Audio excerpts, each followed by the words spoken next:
250 years ago, the Declaration of Independence put forward a radical idea that all people are created equal. In 1776, that promise contradicted reality, especially in places like Richmond, then home to the second largest slave trading market in the South, centered in Shockoe Bottom. I'm standing here at the Floodwall Park, not too far away from the Richmond Slave Trail, a trail that recounts the steps that thousands of Black Americans walked through Shockoe Bottom and on their way to a horrible life of enslavement. So many enslaved people were trafficked through Richmond that it's believed that 1 in 4 African Americans can trace their roots back to our city. The Civil War brought a turning point. In April of 1865, Union forces captured Richmond, and President Abraham Lincoln walked its streets just days before the war's end. The 13th, 14th, and 15th Amendments followed, ending slavery and guaranteeing equal protection and voting rights. But equality didn't arrive immediately. After a generation of Black civic participation, including service on city councils and in the Virginia state legislature, Jim Crow laws removed Black residents from political leadership by the turn of the 20th century. At the same time, white Richmonders reshaped the city's narrative by erecting massive Confederate monuments beginning in 1890.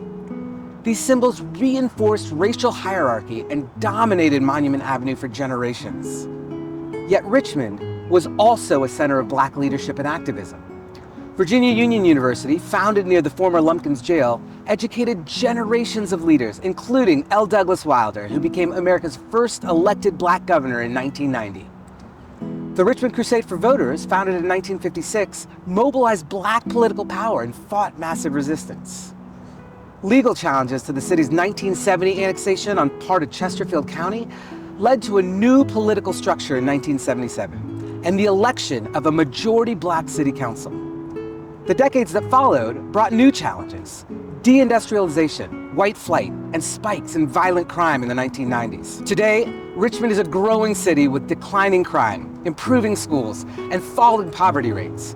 Progress shaped in part by 50 years of multiracial democratic participation. At the same time, we continue to wrestle with severe challenges, including profound racial inequities that directly trace to the segregationist era. As we mark Virginia 250, Richmond has a special responsibility. Our city tells the full American story, and it's on us to tell it honestly. Today, that storytelling continues through the Virginia Museum History of Culture, the newly opened Shockoe Institute, the Black History Museum and the Cultural Center of Virginia, and the Jackson Project at Jackson Ward, which remind us that liberty and justice have always required work to become a reality for all people. And Richmond continues to gather in that spirit through Richmond Sail Fest, Juneteenth, Independence Day, and 804 Day, and so many other events that bring neighbors together. We invite folks from across Virginia and beyond to come to Richmond and to be part of the Virginia 250 celebration through Richmond 250, our city and region's way of marking the imperfect, unfinished, but real work of building a more inclusive democracy for the next 250 years.